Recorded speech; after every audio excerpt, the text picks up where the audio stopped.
वन्दे पुरुषोत्तमं वन्दे पुरुषोत्तमं वन्दे पुरुषोत्तमम्। अन्यथा शरणं नास्ति त्वमेव शरणं मम। तस्मात् कारुण्यभावेन रक्ष मां परमेश्वर। परम दयाल श्री श्री ठाकुर अनुकूल चंद्र जी के श्री चरणों में मेरा शेष प्रणाम। परम पूज्यपाद श्री श्री आचार्य देव के चरणों में मेरा कोटि कोटि प्रणाम।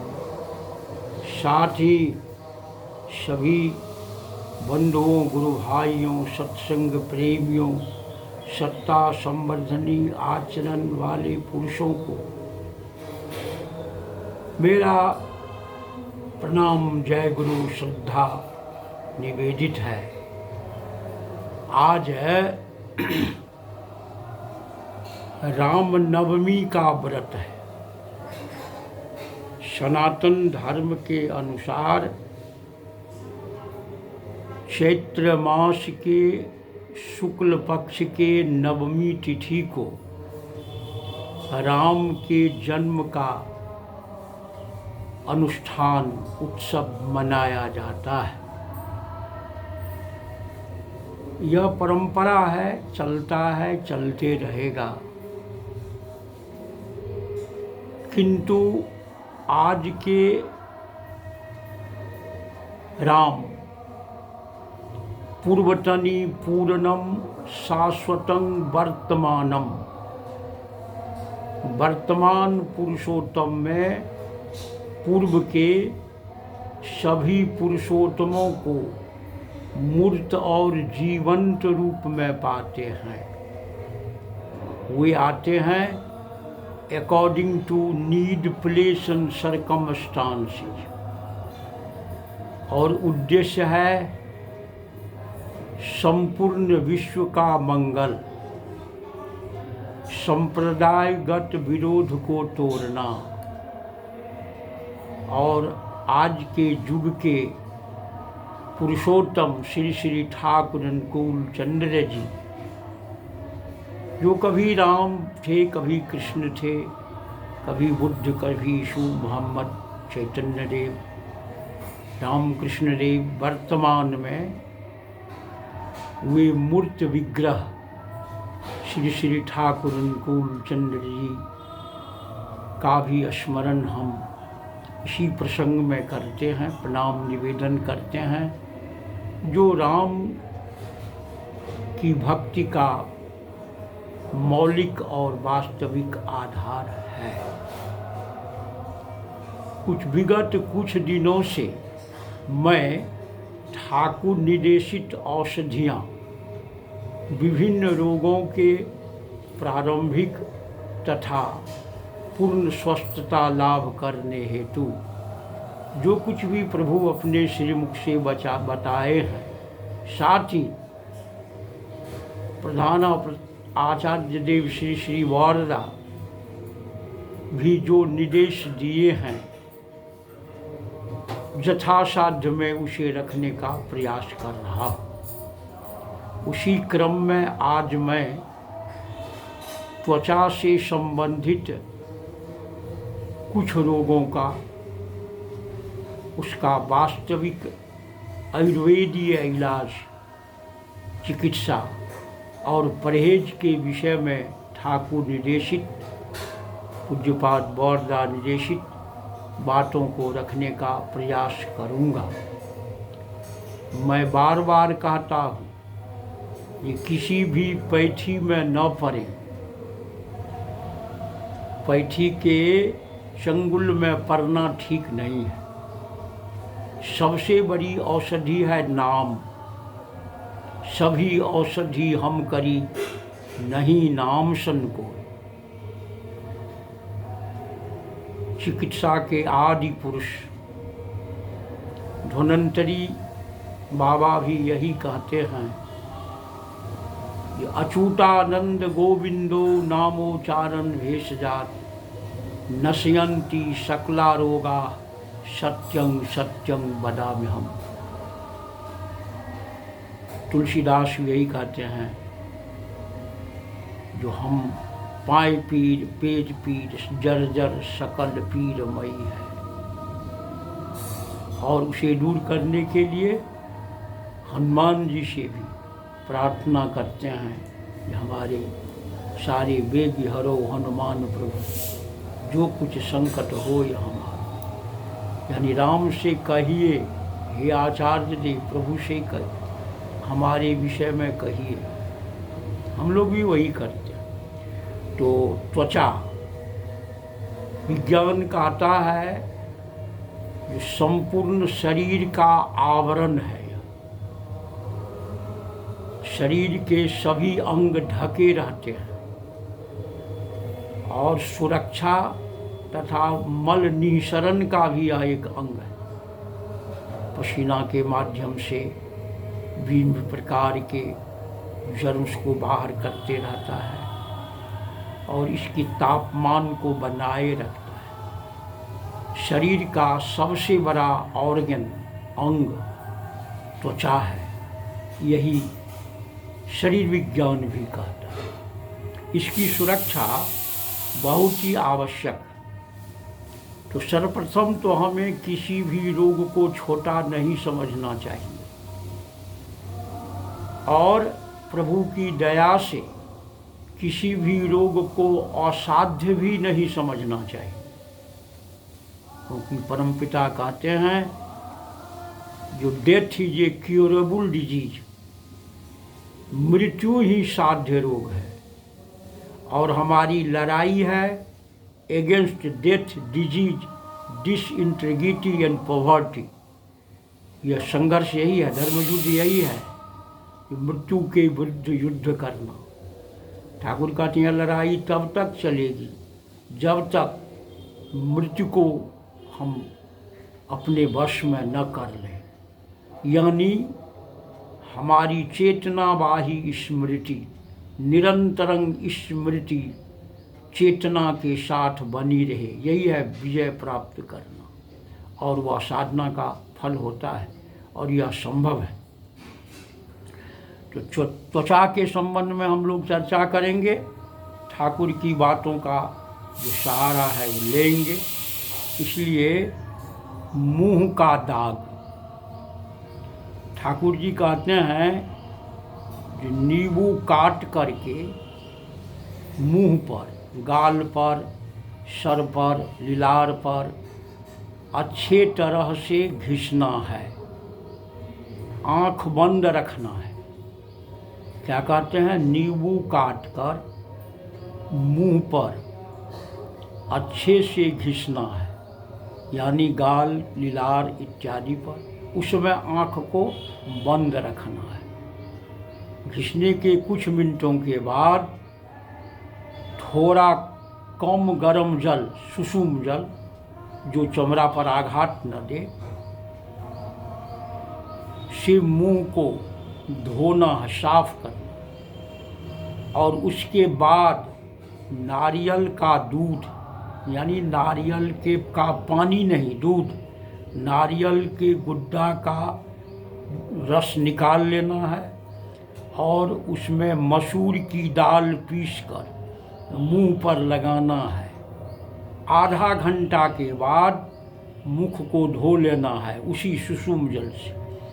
कुछ दिन ऐसा करने पर फल अच्छा होगा, यानी मुंह का कालापन, दाग इत्यादि सब मिट जाएगा। ये ठाकुर जी मुंह के दाग के निरामे के लिए बोलते हैं। और चमकदार बनाने के लिए कहते हैं, जो शरीर के संपूर्ण शरीर को चमकदार बनाने के लिए, यह भी चमड़ा से संबंधित है, त्वचा से संबंधित है, स्किन से संबंधित है। ठाकुर जी कहते हैं कि हल्दी यह एक नॉर्मल डिसइंफेक्टेड है, डिसइंफेक्टेंट है, नॉर्मल सामान्य रूप से जीवाणुनाशक, नॉर्मल डिसइंफेक्टेड है। इन्फेक्शन, वह इसमें वही जीवाणुनाशक है। तो हल्दी इसको अलावे चमड़ा को यह सॉफ्ट और ग्लोइंग, कोमल और चमकदार करता है। इसलिए देखते हैं जो हल्दी का, दही का इतना व्यवहार करके लोग प्रायः लगाता है और देखने में भी अच्छा दिखाई देगा। हाइजीनिक कंडीशन, वो हाइजीनिक कंडीशन स्वस्थ अवस्था में यह बहुत ही इम्पोर्टेंट है। स्किल डिलाइटेड होगा, यानी हल्दी के रस को उसे निकाल करके चमड़ा पर लगाने से यह शरीर का पोषक बनता है, इसे लगाना चाहिए। आगे कहते हैं जो रंग के निखार के लिए ही जो मांस कलाई और हल्दी पीसकर सरसों के तेल में मिलाकर देह में लगाकर स्नान करने से रंग खुलेगा। यह चमड़ा को एक फूड के जैसा काम करता है, चमड़ा का फूड है, खाद्य है, भोजन है। मूंग और हल्दी एक साथ पीसकर बड़ी बनाकर खाने से हाजमा, चमड़ा का रंग और पुष्टि तीनों अच्छा होगा। मूंग और हल्दी एक साथ पीस करके उसका बड़ी बनाया जाए और उसे बना करके खाइए सब्जी के रूप में। तो यह हजमा यानी पाचन क्रिया को ठीक करेगा, चमड़ा के रंग को ठीक करेगा और पोषक तत्व है। यह कहते हैं आलोचना प्रसंग 7वां खंड पृष्ठ संख्या 27 में। इसके बाद भी चमड़ा से संबंधित बहुत सारी बातें ठाकुर जी बोले हैं। एक जगह बोले हैं जो अबीर लगाने से जो हम लोग होली में प्रायः लगाते हैं, यह त्वचा के लिए बहुत ही अच्छा है और एंटीसेप्टिक भी है।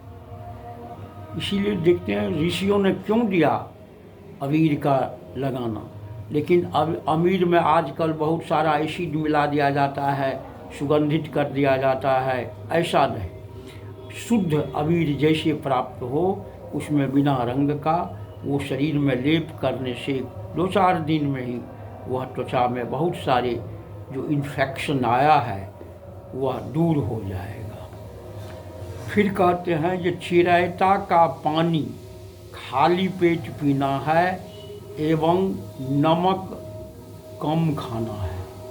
चिरैता, कुटकी चिरौता या जो कहते कालमेघ का पानी खाली पेट पीना है, नमक कम खाना है।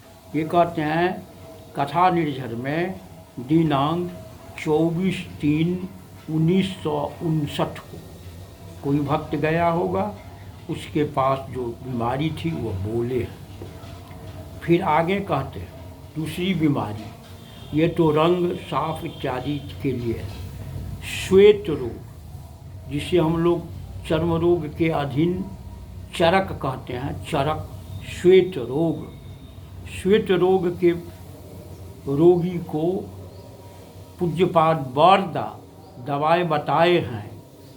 जो सोहराई की गुठली 2 आना, सोहराई होता है पौधा, उसकी बीज को 2 आना भर लेना है और रोज़ खाली पेट में खाओगे। दीर्घ दिनों तक खाने से दाग मिट जाएगा। मछली, मांस, प्याज, लहसुन, अंडा बिल्कुल छोड़ देना होगा। ये वरदा बोले हैं चरक के लिए। ये चरक के दाग को मिटाने के लिए ये करना होगा सोहराय। पूछ लीजिए किसी वेदज्ञ से, जो आयुर्वेदज्ञ है, बहुत लोग बताएंगे, पुराने लोग भी बूढ़े हमारे बताएंगे। ये सोहराय के बीज को 2 आना भर लीजिए और रोज़ खाली पेट खाइए, अधिक दिनों तक खाते रहिए। और परहेज में मांस, मछली, लहसुन, प्याज, मद, मदिरा, अंडा बिल्कुल छोड़ देना होगा, तो श्वेत दाग मिट जाएगा। चरक के लिए दूसरी भी बात बोले हैं, ये श्वेत जयंती का मूल, जयंती मतलब जौ से जो पैदा लेता है पौधा नया, जो हम लोग दुर्गा पूजा के समय में लगते हैं, वह जब उजला रहे, हरा भी नहीं हो, श्वेत जयंती का मूल जड़ लेना है उसका, 2 आना परिमाण में लेकर उसे पीसकर दूध के साथ मिलाकर दिन में 2 बार खाना होगा। इसे फिर जाने हम लोग, जयंती जौ का जयंती बालू पर दे के जन्माया जाता है, जैसे उसे वह पैदा लेगा, अभी पीलापन है ही, उसको उखाड़ लेंगे और उसकी जड़ को पीस करके वह दूध के साथ, गाय के दूध के साथ या बकरी के दूध के साथ मिलाकर उसे दिन में 2 बार सुबह शाम लेना है। यह कुछ दिन करने पर श्वेत दाग, चरक मिट जाएगा। फिर कहते हैं, जो आगे परमदयाल स्वयं कह रहे हैं, ये खजूर का भस्म कपड़ा से छान कर केसुत पत्ता का रस तांबा के से मर्दन कर उसका लेप लगाना अच्छा है। खजूर का भस्म, उसको जला करके भस्म बना लेना है,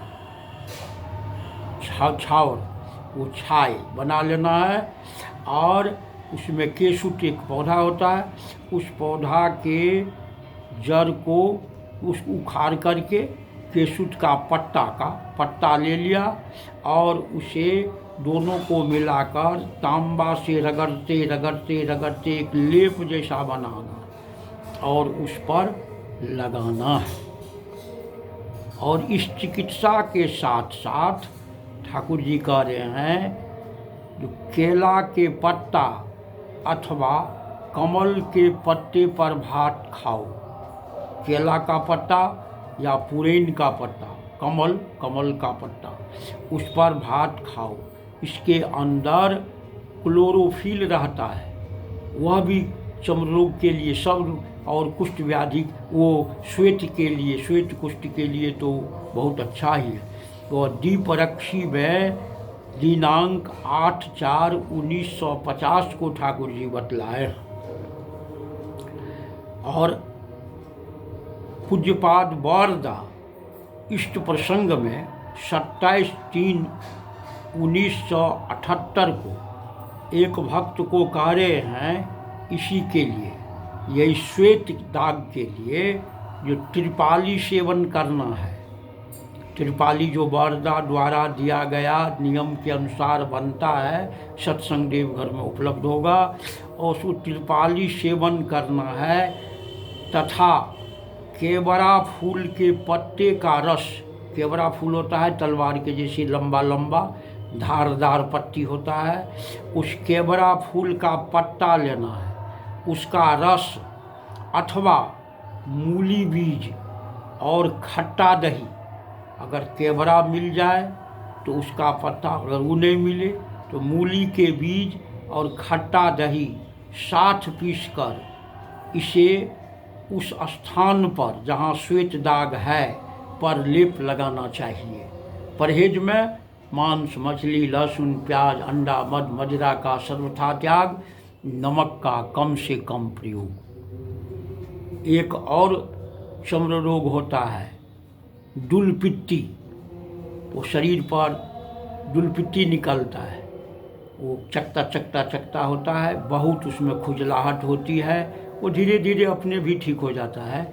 लेकिन उसके लिए बताते हैं ये 5-6 वो बिच्छू बुट्टी, वो किसी आयुर्वेद वाले से पूछिए, बिच्छू बुट्टी के पत्ते को गाय के घी में तलकर, गाय के घी में 5-6 बिच्छू बुट्टी के उसके पत्ते को दे दीजिए, उसे भूंज लीजिए और उसे भात के साथ प्रथम कई कौर खाओगे और सहजन के बीज के तेल से शरीर को आक्रांत जगहों पर मालिश करोगे, पुरैन के पत्ते पर भात खाओगे। ये इष्ट प्रसंग में पूज्यपाद श्री श्री वारदा बताए हैं। ये जुलपिट्टी पर प्रायः देखते थे, ये जुलपिट्टी जब होता था तो खाट पर सुला दिया जाता था और नीचे में पुरैन का पत्ता सब जूठा जूठा भी उठा, पहले भोज में चलता था भोजन, अब तो मिलता कम है, तो उसके पत्ते का धुआं लगाया जाता था और कंबल ओढ़ा दिया जाता था, वो छूट जाता था। आँख से देखी हुई बात है। तो उस तरह से उसको करने के लिए वारदा बोले हैं, जो पुरैन के पत्ते पर भात खाओगे, बहुत ही लाभकारी है। चर्मरोग से पीड़ित व्यक्ति कुछ दिनों के लिए नमक और चीनी पूर्णतः छोड़ दे और बहुत कम ठोस पदार्थ तथा अधिक से अधिक तरल पदार्थ ले तो रोग बिना किसी औषधि के छूट जाएंगे। वारदा बोले हैं इष्ट प्रसंग में दिनांक 1/1/1975 को जो दवाई तो करना ही चाहिए, करिए, लेकिन यदि परहेज कर सकिए तो चर्म रोग के पीड़ित जो लोग हैं वो कुछ दिनों तक, जब तक कि रोग छूटे नहीं, चीनी और नमक साफ छोड़ देना है, किसी भी रूप में नहीं लेना है। ठोस पदार्थ नहीं खाना है, तरल पदार्थ यानी खिचड़ी व गला हुआ या उसका जो भी रूप हो, तरल रूप में रस पदार्थ को खाने से उसमें भी नमक नहीं डालना है, चीनी नहीं डालनी है। वो दोनों को खाने से कुछ दिनों में बिना किसी दवाई के छूट जाए, औषधि के। मछली, मांस, प्याज, लहसुन, अंडा एक ही बार छोड़ना होगा, इन्हें धीरे धीरे छूटेगा, सुन कभी नहीं छूटेगा। जिसे त्याग करना हो उसकी ओर नज़र मत दो, ठाकुर जी कहते हैं। और जब रोग है, बचना चाहते हैं तो बचने के लिए त्याग करना धर्म है, धारण करना धर्म है। तो त्याग करना है, उधारण करना, जो हम इसको अब यही धारण करेंगे वो धारण नहीं कर, जो जीवन विरोधी है। इसलिए नमक चीनी तो वैसे भी कम खाना चाहिए, और जब चर्म रोग है तो इसके लिए बहुत अच्छा है। फिर कहते हैं जो इसको छोड़ दोगे और सोमराज का बीज 2 आना मात्रा रोज खाली पेट खाना है, लंबे समय तक खाने से ठीक हो जाएगा। इष्ट प्रसंग 4था खंड, पृष्ठ संख्या 55। इसे फिर साफ से सुनिए। सर्वप्रथम चर्म रोग से पीड़ित व्यक्ति मछली, मांस, प्याज, लहसुन, अंडा, शराब इत्यादि को एकदम छोड़ देना, आज छोड़िए। और सोमराज का बीज 2 आना रोज खाली पेट खाना है, अधिक दिनों तक खाना पड़ेगा, शरीर डिटॉक्स हो जाएगा, सभी साफ हो जाएगा। अब आइए एक्जिमा। वो जिसे डिनाई कहते हैं हम लोग, एक्जिमा, डिनाई। इसके लिए श्री श्री ठाकुर औषधि देने की दया किए हैं बोलने के लिए कि चूड़ा को दूध में अच्छा से फुलाकर नरम होने पर वो जब मलहम तैयार, चट से मलहम तैयार करना जल्दी में, और एक्जिमा के ऊपर बार बार मालिश करना होगा, कुछ अधिक दिनों तक मालिश करना होगा। साथ ही तीता खाना अच्छा है। ठाकुर जी कह रहे हैं ये चूड़ा को दूध में फूलने दीजिए, वह जब फूल के बहुत गल जाए तो उसको खूब मथ दीजिए, मलहम जैसा बनेगा, और उस एक्जिमा पर उसे डिनाई पर लगाइए और कुछ दिनों तक लगाइए। तीता खाइए, तीता मतलब करेला खाइए, नीम का पत्ता खाइए, या जो भी है जिसमें वो आप पहले खा लीजिए तब भोजन। पूज्यपाद वारदा एक्जिमा की दवा बताए और यह प्रयोग करके देखा गया, दोनों बहुत लाभ आया है। कहते हैं पूज्यपाद वारदा, ये भुना मछली के कई प्रकार होता है, रेहू, गरई, बोआरी इत्यादि। उसी में एक भुना मछली है, काटल इत्यादि। भुना मछली का मुंह बहुत छोटा होता है, पतला जैसे होता है, लंबी मछली होती है। उसके बदन पर बहुत रहता है खोसा, वो खुइया में, और अंदर में कांटा होता है। कहिएगा आप कैसे जाने, तो मैं भी खाता था जब तक ठाकुर जी की दीक्षा नहीं हुई और स्वस्तिनी व्रत नहीं लिए, तब भुना मछली बहुत ही स्वादिष्ट कहा जाता था। सरलो भुना तो रोह के दुना, यानी रोह से भी अच्छा, लेकिन कांटा बहुत रहता था, खाने में बड़ी सावधानी बरतनी पड़ती। अभी भी बोलिएगा भुना मछली तो मछुआ लोग बता देंगे। ऐसी मछली को कहें लेने के लिए वर्दा। भुना मछली की सूखी हुई पीठ, छिलका, वो पीठ छिलका एक मिट्टी के बर्तन में रखना है और उस मिट्टी के बर्तन में एक ढक्कन देकर उसके चारों किनारों के मुंह को बंद कर देना है। इसी तरह से उससे वह ढक्कन खुल न जाए, किसी तरह से वो बर्तन नहीं खुले। चारों ओर गोबर मिट्टी का लेप लगाकर उसे उपलों की आग पर, गोईठा के आग पर रखकर पका लेना है। उससे बनी राख को शुद्ध तिल के तेल के साथ मिलाकर एक्जिमा पर लगाना है। नमक या मीठी चीज़ें खाना बिल्कुल निषेध। इष्ट प्रसंग में देखिए, भुना मछली से सामान्य भाषा में हम लोग समझ लें, भुना मछली के छिलका को जो उड़ाता है लोग ऊपर से, वह ले करके एक मिट्टी के बर्तन में, साफ बर्तन में डालिए और उस पर एक ढक्कन डालिए। ढक्कन को गोबर मिट्टी से, चिकनी मिट्टी गोबर से मिला के मुँह बंद करिए, ढक्कन को सील करिए और उसे गोईठा के आग पर खूब पकाइए। भीतर में वह उस गर्मी से जल जाएगा, मिट्टी वह राख में परिणत हो जाएगा और उसे निकाल करके डस्ट बनाइए, तिल के तेल में मिलाकर एक्जिमा पर लगाइए। एक दिन बना लीजिए, लगाते रहिए और नमक या मीठी चीज़ें, न चीनी, गुड़ इत्यादि जो भी है, या बहुत मीठा फल भी मत खाइए उसमें, यह बिल्कुल निषेध, और एक्जिमा दूर हो जाए। अब आवे हम खुजली के उपचार के संबंध में कुछ बातों को लेकर के। यह इष्ट प्रसंग में ही पूज्यपाद वारदा देने की कृपा किए हैं। जो निशिंदा पत्ता को पानी में उबाल कर, निशिंदा, वो निशिंदा विभिन्न नाम से जाना जाता है, उसे हम लोग गंध पसारी भी कहते हैं। वही निशिंदा पत्ता को पानी में उबालकर उसमें थोड़ा लवण मिला लो और जब पानी ठंडा हो जाए तब उस पानी से सारे बदन को पोंछकर धो लो। बंद कोठरी में धोना, ठंडा पानी नहीं मिलाना। इसके अलावे चौवन्नी भर चिरैता को 1 कप गर्म पानी में छोड़ दो और दूसरे दिन सुबह में थोड़ी मिश्री के साथ पियोगे।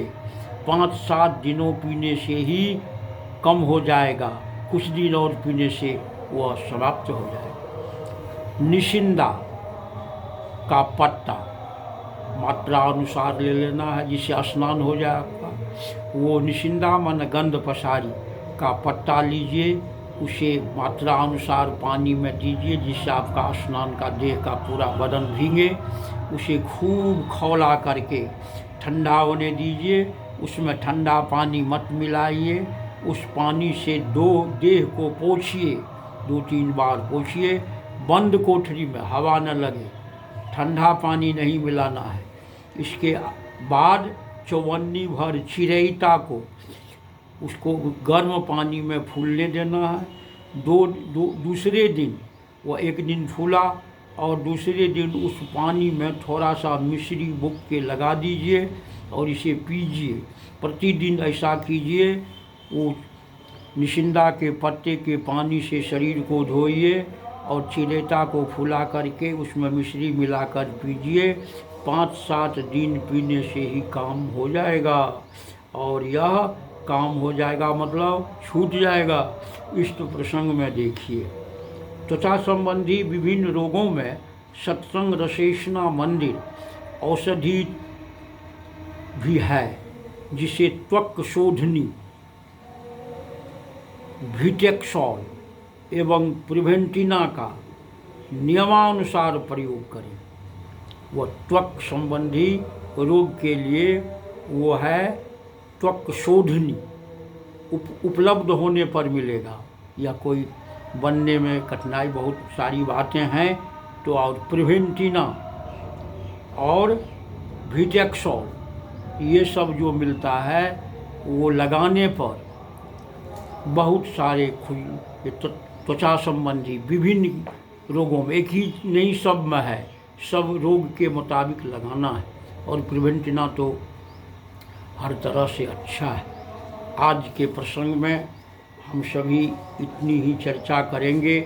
और सबसे बड़ी बात है जो मैंने कहा, जो प्रति किसी भी रोग को, दुश्मन को और अग्नि को या छोटा मत समझिए। दुश्मन को, रोग को, अग्नि को, वह चिंगारी एक तिनका से भस्म हो जाता है। एक छोटी सी बीमारी भयंकर और इससे लड़ने के लिए परमपिता हमें बहुत बड़ी औषधि दिए हैं। नाम जपिए श्रद्धा के साथ, संशय रहित होकर, और किसी भी रोग को भयानक मत समझिए। ठाकुर जी कहते हैं, दूसरे की दुर्दशा देख, व्यथा देख, अपने संबंध में सोचना, सोच कर रोना, रोकर भंग होना, ये सभी दुर्बलताएं हैं। और हमें दुर्बलता के विरुद्ध युद्ध करना है, वहाँ वो भी हैं। हम लोग परमपिता के गोद में हैं और उनकी इच्छा से आना जाना। विभिन्न प्रकार की व्याधियाँ आती हैं। चमड़ा पर जो कुछ भी आता है वह अंदर का सब दबा हुआ मल निकलता है, जो मूत्र मल से, पसीना से नहीं निकला, वह विभिन्न प्रकार के औषधियों के प्रयोग का, दुष्प्रभाव का भी बहुत सारा असर होता है। इसलिए घबरावे नहीं, धैर्य धरो, विपदा कट जाएगी, विश्वास करो, सब कुछ पाओगे, निर्भर हो, कभी हटना नहीं पड़ेगा। इन सब बातों पर विचार करें, जानें। सर्वे भवन्तु सुखिनः, सर्वे सन्तु निरामया, सर्वे भद्राणि पश्यन्तु, मा कश्चित् दुर्भाग्य भवेत्। वन्दे पुरुषोत्तमं, वन्दे पुरुषोत्तमं, वन्दे पुरुषोत्तमं। जय गुरु।